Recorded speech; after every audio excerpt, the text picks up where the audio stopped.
알기 쉬운 경제 완전 정복. 가장 가까이 있는 생활 경제 뉴스. 김은경의 생생결.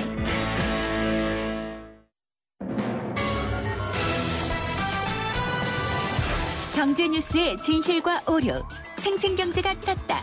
오늘의 생생 인터뷰는 알면 돈이 되는 세법 개정입니다.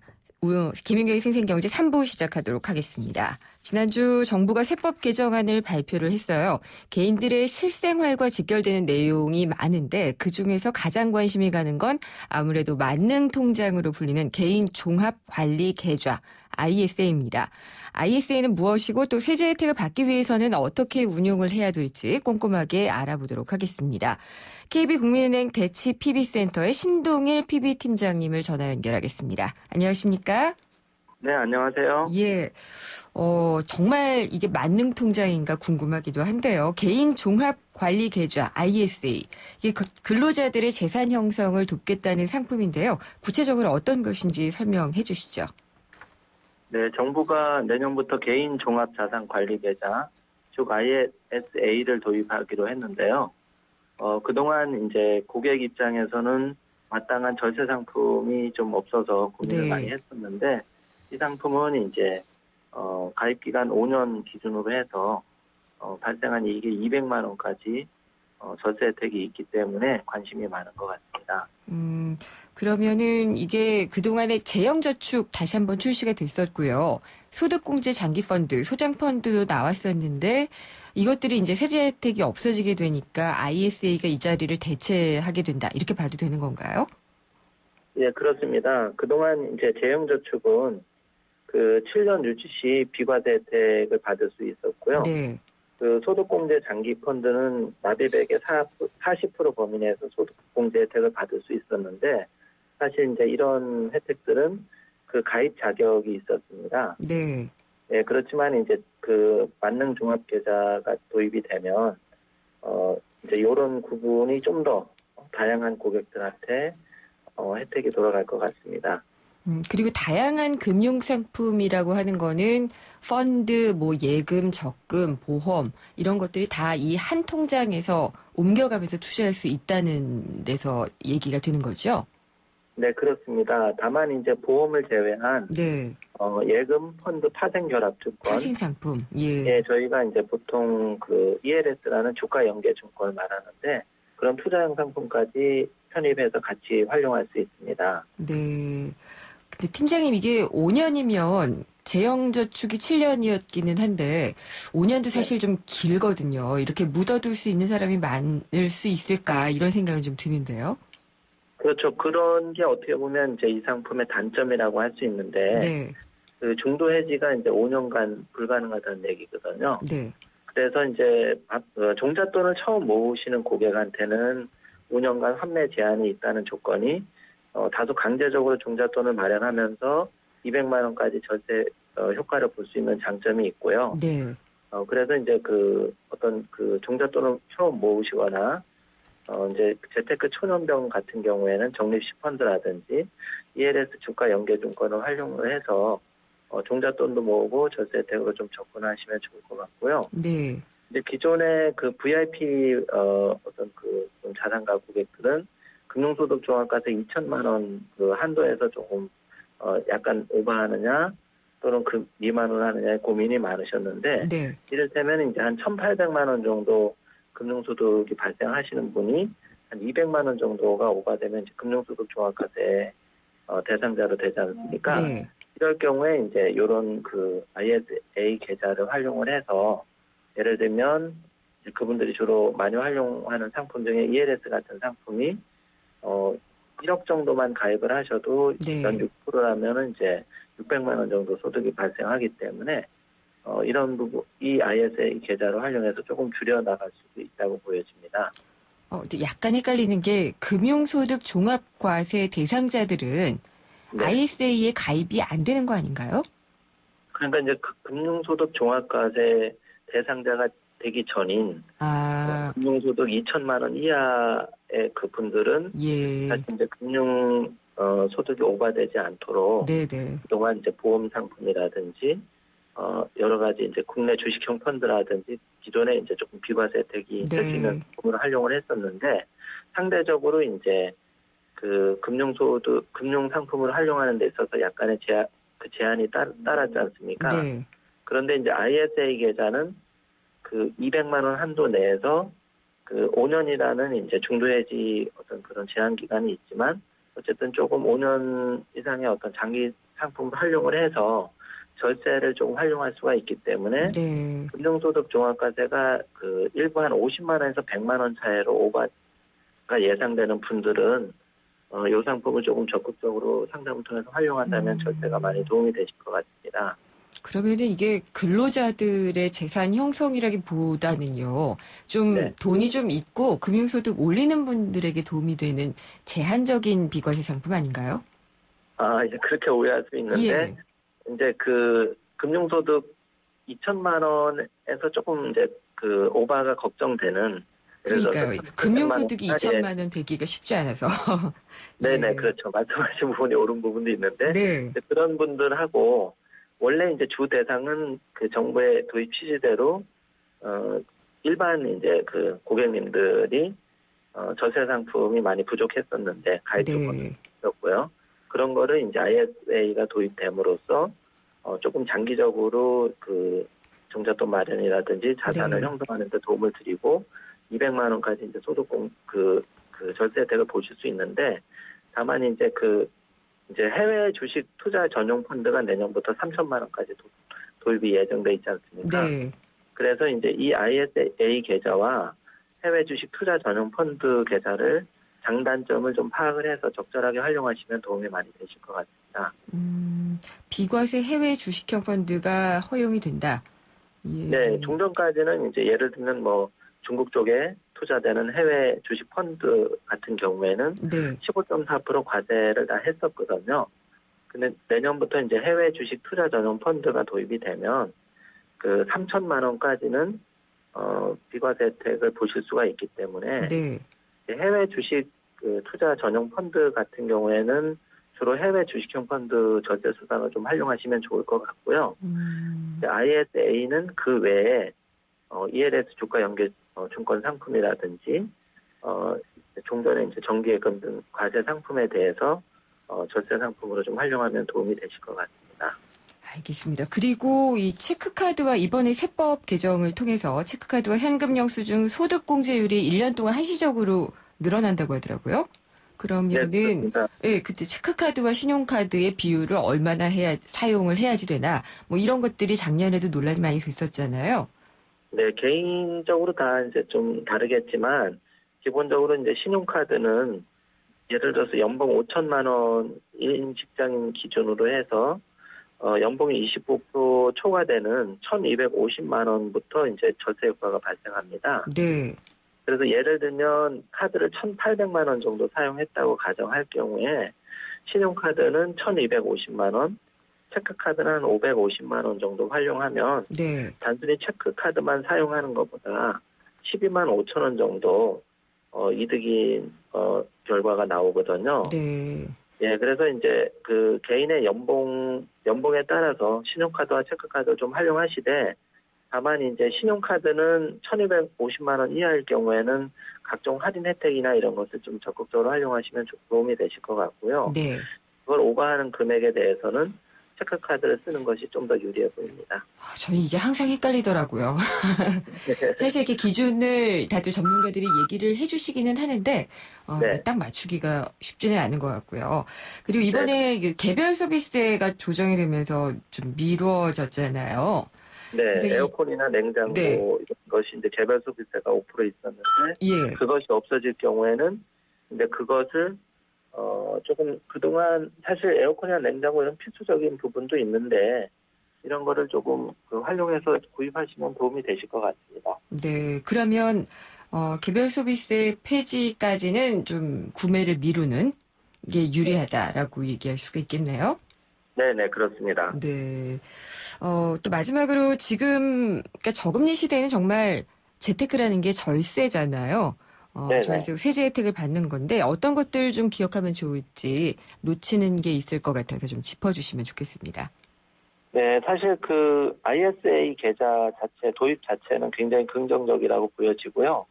이것은 고객 입장이나 또는 금융권 입장에서도 굉장히 새로운 어떤 그 재테크의 수단, 절세 수단 또는 뭐 그동안 저축률이 많이 낮았는데 거기에 대해서 이제 그 개인 고객들이 조금 관심을 많이 가질 만한 제도라고 보여집니다. 네.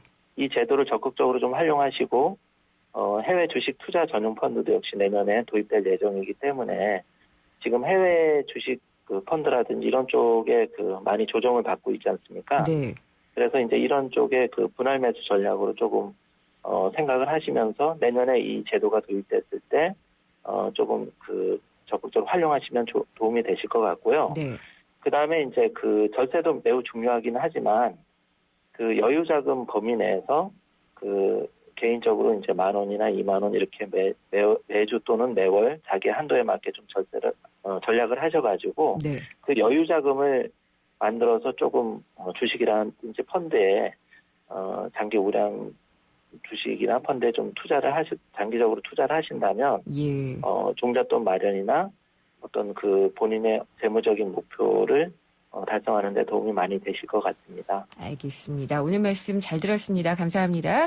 네, 감사합니다. KB국민은행 배치 PB센터의 신동일 PB팀장이었습니다. 2588 상담원 하느라 아직 시집을 못 갔어요. 훌쩍훌쩍. 우리 고객님들 중에 총각도 많으시던데 저 이국주 어떠세요? 뿌이뿌이. 좌우로 정렬 2588 국주 좋네 국주 좋아 2588 대리운전아 국주를 부탁해. 생생경제 3부 함께 하셨고요. 잠시 후 4부가 이어집니다. 오늘 4부에는 경제주치 재무상담 시간이 마련이 되어 있습니다. 돈이 급한 서민들을 2번 울리는 게 있습니다. 바로 대출 사기인데요. 이 수법들 어떤 것이 있는지 주의할 점 짚어보도록 하겠습니다. 글로벌 경제 이슈 시간도 준비가 되어 있는데요. 지금 국제유가가 계속 하락하고 있는데 공급이 계속 과잉이라고 합니다. 그러면은 계속 떨어지는 건지, 그러면 세계 경제는 어떻게 되는 건지 자세히 알아보도록 하겠습니다. 잠시 후 4부에서 뵙겠습니다.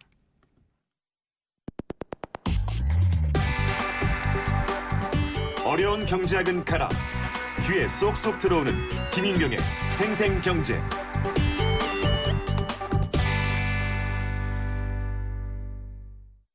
사장님들은 고민이 많다. 우리 가게 와이파이 설치해야 하는데 카드 결제기는 어떡하지? CCTV도 달아야 하는데 올레비즈 성공팩에 맡기세요. 사업에 필요한 IT 서비스를 한 번에, 거기에 휴대폰 통신비 할인까지. 올레비즈 성공팩. 문의 1588-0114 올레.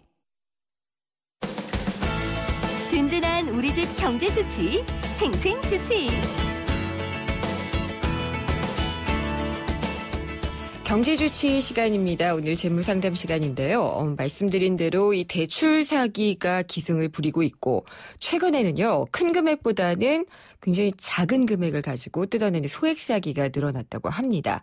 그래서 금감원의 지금 불법 사금융 피해센터에 신고된 대출 사기 건수를 보면은 작년보다는 17% 정도가 증가했다고 하고 피해 금액은 줄었다고 하는데 당하는 사람은 많다는 얘기겠죠. 대출 사기 유형 그리고 피해를 예방하기 위해 우리가 알아두어야 될 것들 짚어보겠습니다. 에듀머니의 김준하 팀장이 전화 연결돼 있습니다. 안녕하십니까? 네, 안녕하세요. 네. 이게 금액은 좀 작은 소액 금융 사기가 좀 기승을 부리고 있는 것 같네요.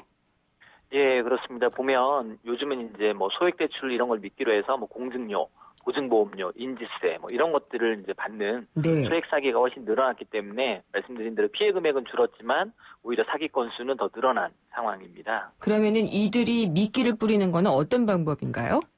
가장 많은 게 이제 이런 그 햇살론 같은 서민금융 상품 이런 것들은 이제 홈페이지 메인 화면에 이렇게 띄워놓는다든지 아니면 문자로 보낸다든지 이렇게 해서 소비자가 이제 서민금융 상품을 받을 수 있다 이렇게 생각하게 만드는 거죠. 그래서 이렇게 이제 띄워놓은 다음에 소비자가 문의하면 이제 본인들이 취급하고 있는 고금리 상품을 이렇게 중개하거나 아니면 뭐 아까 말씀드린 대로 신용등급이 좀 낮기 때문에 인지세나 뭐 보증보험료 이런 게 필요하다. 그래서 이제 소액을 이제 받고 잠적하는 이런 사례가 가장 흔한 것 같습니다.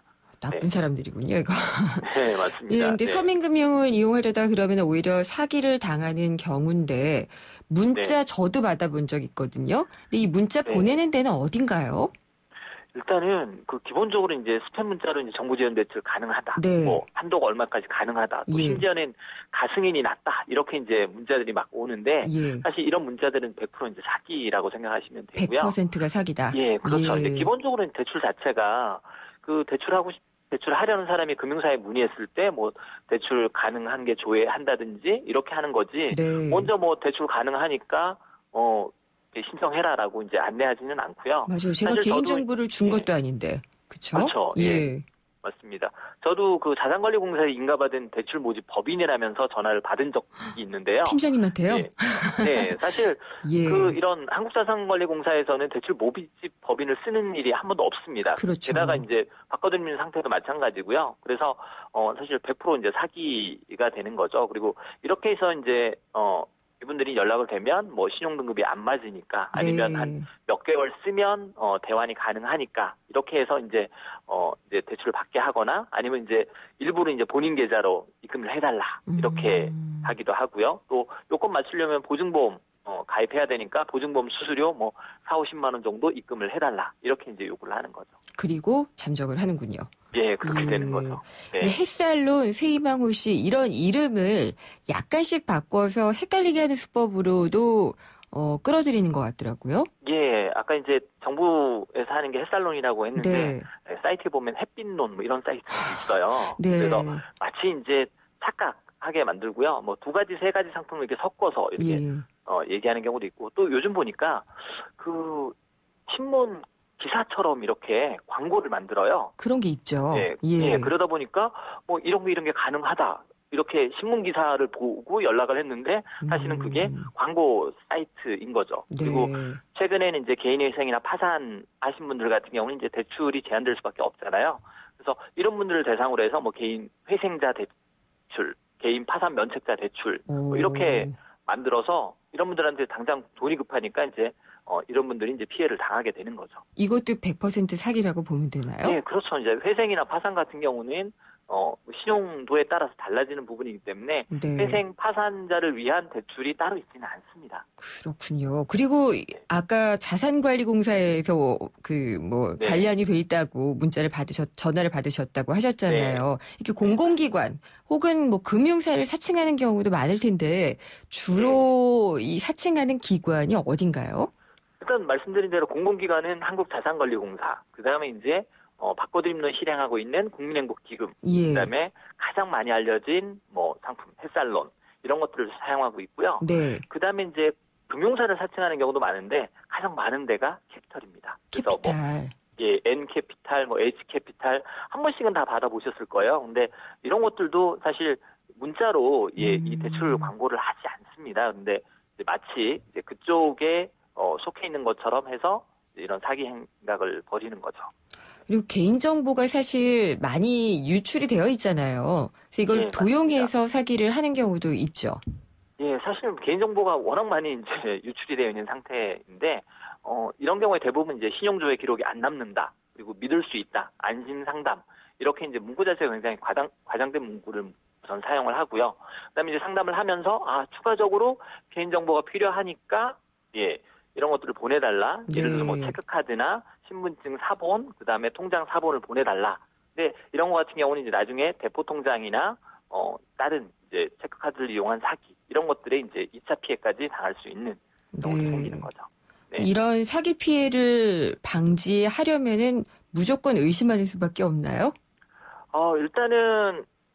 일단은 대출을 받으신다라고 하면 직접 은행이나 금융사를 찾아가셔야 되는 게 맞고요. 네. 그리고 문자나 전화로 이런 안내를 하는 경우가 거의 없습니다. 그렇기 때문에 이런 거는 거의 사기라고 생각하시면 되고요.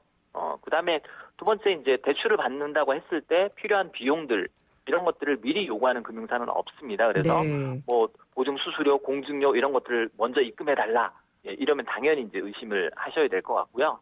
그다음에 이제 우리가 고금리 대출인데 저금리로 전환이 가능하다라고 했을 때 저금리 전환에 대한 규정은 분명히 정해져 있거든요. 근데 어떤 회사를 통해야만 그게 저금리로 전환이 되는 뭐 바꿔드림론이나 이런 것들 이용할 수 있는 거 아니기 때문에 이런 것들 좀 주의하셔야 될 것 같고요. 사실 가장 많은 게 이제 통장, 체크카드, 신분증 사본 이런 것들을 요구하시는 경우 이거는 이제 말씀드린 대로 대포 통장 같은 2차 피해 이런 것들을 당하실 수 있기 때문에 만약에 뭐 본인의 이제 개인 정보를 이렇게 남한테 줬다. 그리고 사후에 이제 문제가 될 것 같다라고 생각이 드시면 이제 아까 말씀드린 금융감독원 불법 사금융 피해 신고 센터로 신고하시거나 아니면 이제 대출을 했던 그 영업점 이런 데 방문하셔갖고 개인정보 노출자 사고 예방 시스템이 있어요.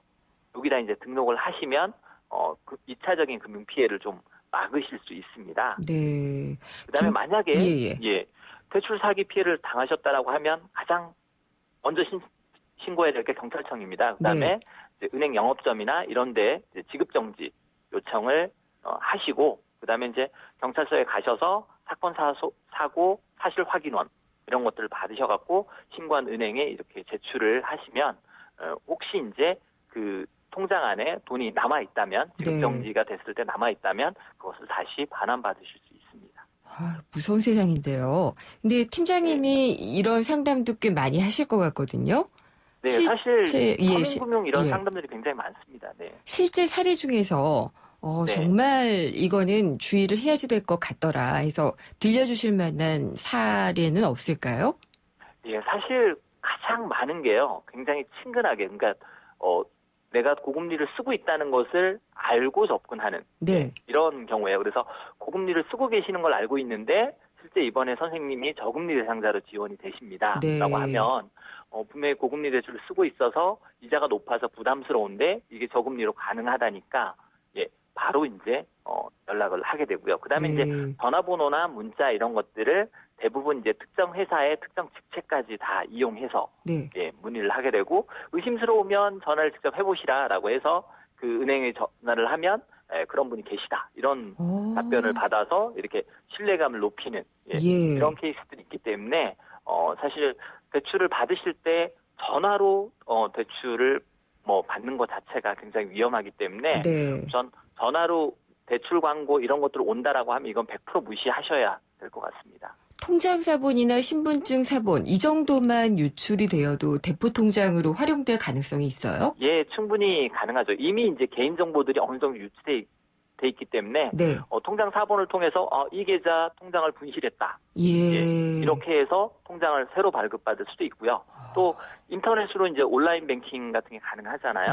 그러다 보니까 뭐 기존에 있는 개인 정보하고 이거하고 이제 매칭을 시켜서 2차적인 피해를 또 입을 수도 있는 거죠. 대포 통장이 만들어졌는지 안 만들어졌는지를 본인이 알 수 있을까요? 일단은 금융사에 통장 개설 정보를 조회를 다 해보면 전체 금융기관의 조회가 나오겠죠. 그다음에 이제 그 중에서 오랫동안 사용하지 않는 거라면 아예 해지하는 게 정답일 것 같고요. 그다음에 이제 최근에 이제 거래 이력이 있다라고 생각되신다면 그거는 반드시 확인하셔야겠죠. 그래서 인터넷 뱅킹을 이용하시는 분들이라면 인터넷 뱅킹을 통해서 조회를 해보시고 그렇지 않으면 직접 이제 은행들의 이제 방문하셔갖고 전체 이제 금융거래 내역을 좀 조회를 해보시고 진짜 오랫동안 안 쓰신 거는 해지해두시는 게 훨씬 더 좋으실 것 같습니다. 그래야겠네요. 오늘 말씀 잘 들었습니다. 감사합니다. 네, 감사합니다. 에듀머니의 김준하 팀장이었습니다. 생생경제를 다양하게 만나는 방법. YTN 라디오 앱 예스와 YTN 라디오 웹사이트, 팟캐스트를 통해서 실시간 청취와 다시 듣기가 가능합니다. 언제 어디서나 손쉽게 만날 수 있는 생생경제. 참 좋다.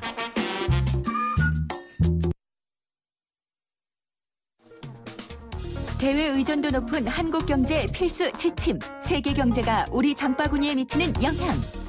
글로벌 경제 이슈. 글로벌 경제 이슈 시간이고요. 이장원 연합 인포맥스 부장 전화 연결해 보겠습니다. 안녕하십니까? 네, 안녕하십니까? 정말 우리 실생활에 영향을 많이 주는 세계 경제 흐름이죠. 국제 유가. 네. 이 계속 하락하고 있는데 그러면은 국내 휘발유 가격도 내리겠네요? 예, 지금 국내 기름값, 휘발유 값이 5주 연속 하락세라고 하고요. 일단 그 휘발유값 떨어지는 게 말씀하셨듯이 국제유가 하락 때문인데 네. 정말 속절없이 떨어지고 있습니다. 지금 8주 연속 하락세고요. 서부 텍사스 중진류 WTI를 보통 이제 기준으로 하는데 현재 이제 43달러 선까지 떨어졌고요. 네. 이게 8월 초에는 47달러 선 그리고 50달러 무너진 게 얼마 되지 않았는데 계속 큰 폭으로 좀 떨어지고 있고 앞으로 30달러까지 떨어진다는 얘기도 나오고 있습니다. 이 석유값이 떨어지는 원인이 이제 이란 핵협상 타결 이후에 그 이란의 이제 값싼 석유가 시장에 나오면 공급이 많아질 거다. 네. 그리고 중국이 요즘에 경제가 안 좋은데 중국에서 석유를 좀 사지 않기 때문에 수급이 완전히 지금 꼬여 있다. 그리고 셰일 석유를 생산하는 그 미국 업체들이 원래 유가가 떨어지면 망할 걸로 생각을 했는데 오히려 지금 잘 버텨가지고 오히려 생산량을 늘리고 있다. 이런 복합적인 요인이 작용하고 있는데요. 그래서 이제 현재 우리나라 휘발유 가격도 보면은 이제 주유소 휘발유 평균 판매 가격이 리터당 1,559원 정도 네. 하고 있고요. 1,400원대 주유소도 좀 나오고 있다고 합니다. 서울 같은 경우에는 이제 휘발유 가격이 좀 높은 편인데 현재 리터당 1,649원 정도. 그런데 이게 6월 넷째 주 이후 계속 하락세를 보이고 있는 거고요. 앞으로 이 국제유가가 계속 앞으로 그 30달러까지 떨어진다고 말씀을 드렸는데 이렇게 되면은 우리 국내 휘발유 가격도 지속적으로 이제 하락 압력을 받을 수 있습니다. 정유업체들은 큰일 났네요. 네, 그렇게 볼 수 있습니다. 이게 그 우리나라 경제 전반에 그 큰 영향을 주는 좀 변수기 때문에 앞으로 이 유가 부분에 대해서 우리 청취자 여러분들도 계속 주시를 좀 하셔야 될 것 같습니다. 네, 당장 휘발유값 떨어졌다고 해서 좋아할 게 아니라는 그런 말씀이신데 네. 유가가 내리면은 네. 구리, 은, 금 뭐 이런 것들도 같이 내리던데 그게 뭐 어떤 연관 관계가 있는 건가요? 예, 일단 이제 아까 말씀하셨듯이 유가 떨어진다고 마냥 좋아할 일이 아니다 이렇게 네. 말씀을 하셨는데 이게 결국은 세계 경제의 어떤 그 볼륨 그러니까 그 규모가 작아진다는 그 얘기거든요. 그러니까 그 원자재 같은 그 가격들이 떨어진다는 거는 이제 중국 같은 나라들에서 원자재를 이용해서 뭔가 생산해서 제품을 팔고 그래서 이제 세계 경제가 돌아가는 건데 지금 그 고리가 이제 끊어졌다 이렇게 볼 수 있고요. 중국이 이제 세계의 공장으로서 여러 가지 역할을 했는데 현재 공장 가동률이 많이 떨어지고 있다고 하고 있습니다. 그러다 보니까 지난 1년 사이 구리 가격이 28% 하락했고 뭐 주석 같은 경우에는 30%, 니켈 같은 경우에는 이제 44% 이렇게 이제 그 귀금속 뭐 가격들도 이제 떨어지고 있는 건데 상황이 이제 이렇게 되다 보니까 이제 투기 세력들이라고 하는 헤지 펀드들도 원자재 과거에 이제 사놨던 그 물량들을 털고 있다고 하고요.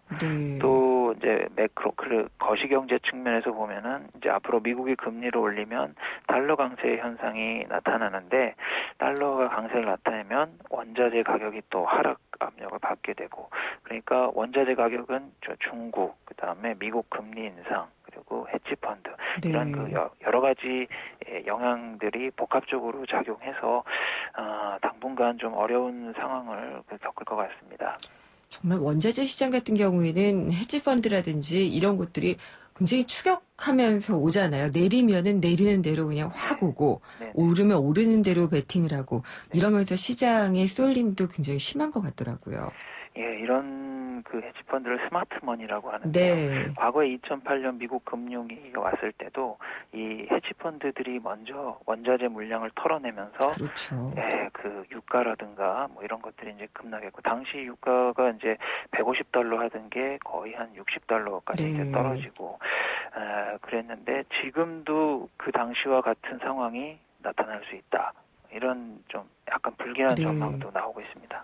배럴당 30달러면은 정말 2000년대 초반에나 볼 수 있었던 가격인데. 예, 이게 지금 떨어질 수 있는 가장 그 낮은 유가가 이제 30달러, 20달러까지도 얘기가 나올 수도 있는데 지금 정말 바닥이라고 할 수 있는 부분이 30달러라고 보면 되겠습니다. 네. 근데 어쨌든 굉장히 큰 수요자였던 원자재의 수요자였던 중국이 이 수요가 줄어든 것이 큰 이유가 또 되고 있잖아요. 네네.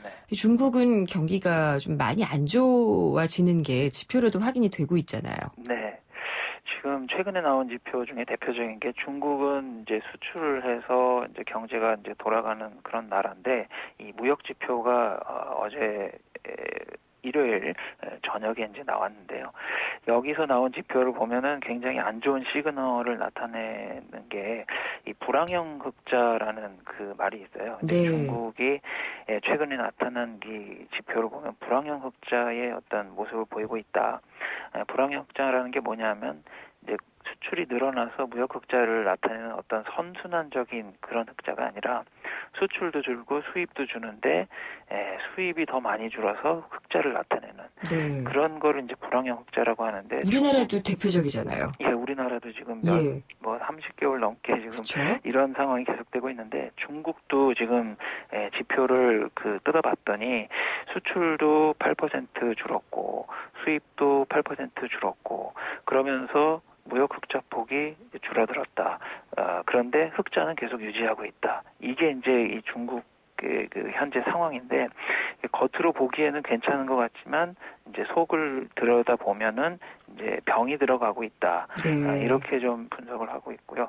이제 수출이 이렇게 줄어들면 결과적으로 중국이 수출할 때가 줄어든다는 얘기니까 세계 경제, 그러니까 유럽도 그렇고 미국도 그렇고 전 세계의 경제가 좀 불안해지는 그런 상황이 지금 무역 지표에서 나타나는 거고요. 중국 입장에서 보면은 지금 경제가 좀 좋지 않으니까 하반기에 좀 뭔가 뭐 추가 부양책을 좀 내놓을 수 있는 네. 그런 가능성이 좀 있어 보이고요.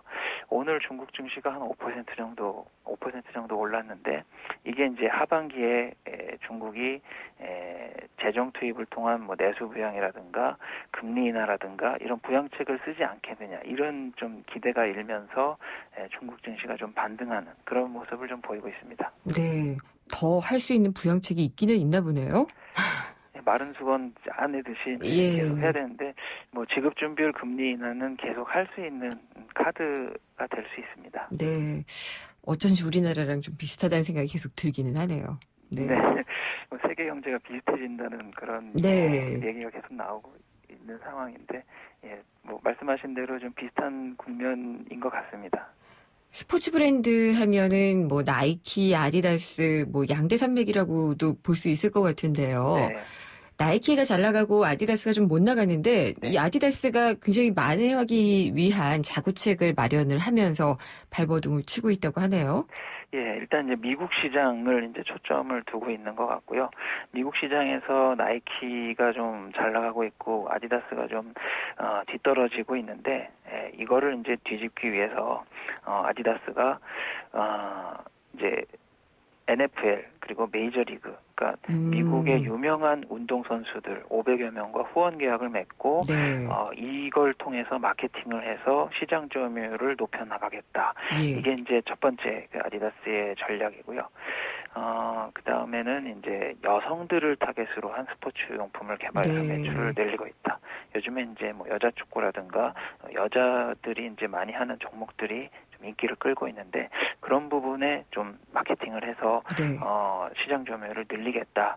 이게 이제 아디다스의 전략인데 지금 나이키 미국에서 나이키 밀리고 있고 그다음 언더아머라는 그 신생 브랜드에도 좀 밀리고 있는 어려운 상황이기 때문에 네. 아디다스가 지금 그 뭔가 할 수 있는 최대한의 뭔가를 좀 네. 뽑아내고 있는 것 같고요. 근데 이제 넘어야 할 산들이 좀 있는 게 골프 사업 쪽에 좀 매출이 줄어들고 있는 부분. 예. 미국에서 좀 골프 인기가 좀 떨어지고 있다고 합니다. 그래서 그런 부분들이 좀 있고, 그다음에 마케팅에 대해서 신경을 많이 쓰다 보면 매출이 늘더라도 이제 이익은 크게 늘지 않을 수 그렇죠. 있는데 예. 그런 부분들은 좀 넘어야 할 어떤 그 산이다. 그런 전망들이 나오고 있습니다. 네. 워렌 버핏 정말 세계적인 갑부인데요. 네. 앞으로 M&A를 많이 하겠다, 인수합병을 많이 하겠다라고 발표를 했는데 네. 진짜 큰 거 하나 지금 살려고 한다고요? 예, 이제 뭐 코끼리라고 하죠. 코끼리 예. 사냥을 이제 앞으로 하겠다. 이제 어딘가요? 그 예? 업체가. 코끼리가. 그 업체는 이제 프리시전 캐스트파트라는 네. 금속 부품 업체인데 인수 금액이 한 35조 원 정도 되고요. 네. 버핏이 가장 크게 샀던 그 회사가 미국 철도 회사 벌링턴 노턴 산타페라는 회사인데 네. 거기에 이제 35조 한 40조 정도 썼는데 그거와 맞먹는 아주 큰 이제 딜이고요. 이 회사를 버핏이 왜 샀느냐? 버핏은 가치주를 선호하는데 네. 이 회사의 기업 가치가 매우 높다 이렇게 판단을 한 것 같고요. 이 회사는 이제 고강도 금속 분야의 그 업체인데 상당히 진입 장벽이 높은 네. 그런 업체이고요. 그다음에 이 업체가 납품을 하는 항공, 에너지 이런 분야의 장기적인 전망이 좋기 네. 때문에 이 회사를 인수했다 이렇게 분석이 나오고 있습니다. 알겠습니다. 오늘 말씀 잘 들었습니다. 감사합니다. 예, 감사합니다. 연합인포맥스의 이장원 부장이었습니다. 미래에는 냄비 뚜껑을 타고 달나라 여행을 할 거예요. 미래에는 악당들을 물리치는 슈퍼히어로가 될래요. 아이들의 가능성을 열어주는 것이 우리가 미래를 준비하는 방법입니다. 교육 출판에서 문화 콘텐츠까지 미래를 밝히는 힘.